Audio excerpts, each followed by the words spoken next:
అక్కడే మందపాక అనో క్షేత్రం ఉంది. మందపాక క్షేత్రంలో అమ్మవారు ఉంది. చంద్రశేఖర పరమాచార్య స్వామి వారు మందపాకకి దగ్గరలో తణుకొచ్చారు.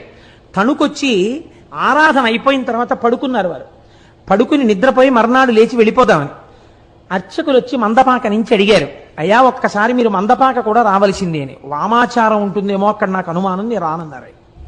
లేదండి అక్కడ వామాచారం లేదు, శ్రీ సూక్తంతోనే పూజ జరుగుతుంది, రండి అన్నారు. ఎందుకన్నారో పరమాచార్య స్వామి నేను రానన్నారు అని పడుకున్నారు. మర్నాడు లేచి వెళ్ళిపోదామని పడుకుని అరగంట అవ్వలేదు, మందపాకలో ఉన్న అమ్మవారు స్వప్నంలో సాక్షాత్కరించింది.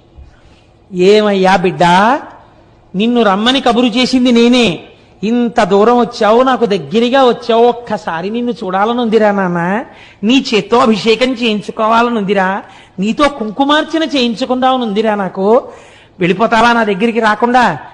అలా వెళ్ళిపోదాం అనుకుంటున్నావా అంది. అంతే.